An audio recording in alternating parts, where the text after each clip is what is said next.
আসসালামু আলাইকুম, welcome to my Mili's kitchen. আশা করি সকলে ভালো আছেন। আমি অনেক ভালো আছি আল্লাহর রহমতে। তো আজকে নিয়ে চলে আসলাম চিকেন রোস্ট রেসিপি। তো দেখতেই পাচ্ছেন এখানে কাজু, বাদাম, কিশমিশ, এলাচি, লং, দারচিনি এবং শাহি জিরার কিছু মশলা সব কিছু একসাথে ব্লেন্ড করে নিব। তারপর এখানে মাংসগুলো নিয়ে একটু কাঁটা চামচ দিয়ে ছিদ্র করে নিব, যেন ভিতরে কোনো পানি টানি থাকলে সেটা যেন বের হয়ে যায় এবং মশলাগুলো যেন মাংসের সাথে একদম ভালোভাবে মিশে যায়। তো আমার সব কিছু করা শেষ। তারপর এখানে আমি একটু লবণ, আমার মাংস পরিমাণ মতো অনুযায়ী স্বাদ মতো লবণ, তারপর হচ্ছে শুকনো মরিচের গুঁড়ো দিয়ে দিব এবং এখানে সামান্য পরিমাণে আদা বাটা দিয়ে দিব। আদা বাটা দিয়ে তারপর আমি সেখানে একটু 2 চিল লেবুর রস দিয়ে দিব। কিন্তু আপনারা চাইলে এর পরিবর্তে ভিনেগারও ইউজ করতে পারেন। আমার এখানে যতটুকু লেগ পিস ছিল আমি সেই অনুযায়ী এখানে 2 চিল লেবুর রস দিয়ে দিলাম। 2 চিল লেবুর রস দিয়ে দেওয়ার পর সেগুলো ভালোভাবে মেখে নিব, যেন মাংসগুলো একদম ভিতরে সব মশলা চলে যায় এবং সেটা কিছুক্ষণের জন্য ম্যারিনেট করে রেখে দিব। তো এখানে আমার আগে যে মশলা ছিল সব কিছু বাটা হয়ে গেছে। তারপর আমি একটা প্যান বসিয়ে দিব।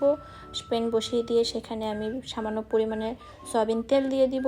দিয়ে তারপর এক এক করে আগে থেকে ম্যারিনেট করে রাখা চিকেন লেগ পিসগুলো আমি প্যানে দিয়ে দিব। প্যানে দিয়ে দেওয়ার পর দেখতেই পাচ্ছেন আমি খুব সুন্দর করে আস্তে আস্তে দিয়ে দিচ্ছি প্যানে।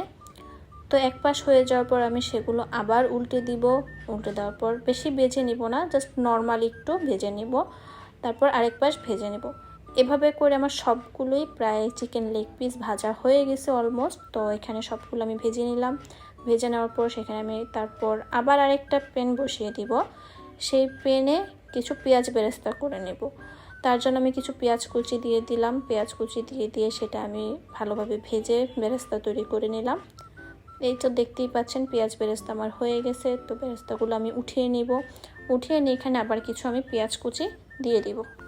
তো এখানে আমি আবার কিছু পেঁয়াজ কুচি দিয়ে দিলাম। পেঁয়াজ কুচি দেওয়ার পর এখানে আমি কয়েকটা তেজপাতা, তারপর হচ্ছে আমার যে শুকনো মশলাগুলো ছিল তার মধ্যে লং, এলাচ, দারচিনি, যে শুকনো মশলাগুলো ছিল তো সে সব কিছু আমি পেঁয়াজের কুচির মধ্যে দিয়ে দিব। দিয়ে সুন্দর করে একসাথে একটু জাল দিয়ে নেড়ে নিব। নেড়ে নেওয়ার পর ওইখানে আমি দিয়ে দিব পরিমাণ মতো পেঁয়াজ বাটা এবং দিয়ে দিব সামান্য পরিমাণে একটু রসুন বাটা।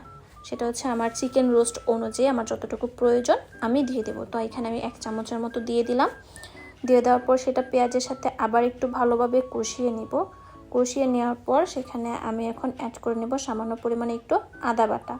সেটা হচ্ছে আপনারা আপনাদের পরিমাণ মতো যতটুকু মাংস ইউজ করবেন সে অনুযায়ী আদা বাটা দিয়ে দিবেন। তো এই তো আদা বাটা দিয়ে দেওয়ার পর সেখানে আমি আবার একটু অ্যাড করে নেব সামান্য পরিমাণে গোলমরিচের গুঁড়ো, একটু জিরের গুঁড়ো। তো জিরের গুঁড়ো দেওয়ার পর সেখানে আমি একটু গরম মশলা, রোস্টের মশলাটা ইউজ করলাম, রাঁধুনি রোস্টের মশলা। তো এটা ইউজ করার পর সেটা আবার একটু পেঁয়াজের সাথে ভালোভাবে একটু মিশিয়ে নিয়ে সামান্য একটু পানি অ্যাড করব।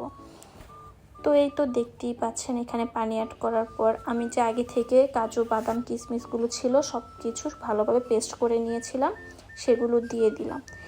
দিয়ে দেওয়ার পর আমার আগে থেকে ভেজে রাখা যে চিকেন লেগ পিসগুলো ছিল সেই সবগুলো চিকেন লেগ পিস আমি আবার মশলার মধ্যে ঢেলে দিলাম। ঢেলে দেওয়ার পর এখানে এখন সব কিছু ভালোভাবে মাংসের সাথে আমি মিশিয়ে নিব মশলাগুলো, যেন একদম ভালোভাবে একটা মাখো মাখো ভাব চলে আসে। তো মিশিয়ে নেওয়ার পর এখানে আমি দিয়ে দিব আমার পরিমাণ মতো অলমোস্ট 2 কাপের মতো দুধ। আগে থেকে জাল করে রেখেছিলাম গরম দুধ, সেটাই দুধটা আমি এখানে অ্যাড করে দিব। তো অ্যাড করে দেওয়ার পর দেখতেই পাচ্ছেন খুব ভালোভাবে একদম মিশে গেছে। তারপর আমি এটা ঢাকনা দিয়ে ঢেকে দিব। তো ঢাকনা দিয়ে প্রায় 5 থেকে 7 মিনিটের মতো জাল দেওয়ার পর ঢাকনা খুললে আমি সেখানে কয়েক পিস কাঁচামরিচ চিড়ে এবং সামান্য একটু টমেটো সস দিয়ে দিব। সসটা একদম ঝোলের সাথে মিশিয়ে নিব। তো মিশিয়ে নেওয়ার পর সেখানে আবার একটু ভালোভাবে নাড়া দিয়ে সামান্য একটু জাল করে নেব।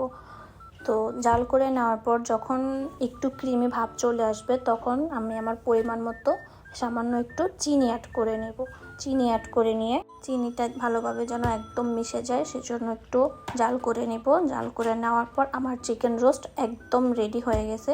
তো এই তো হয়ে গেল আমার মজাদার চিকেন রোস্ট রেসিপি। আর আপনাদের কাছে কেমন লেগেছে অবশ্যই কমেন্ট করে জানাবেন। এতটুকুই ছিল। আল্লাহ হাফেজ, সবাই ভালো থাকবেন।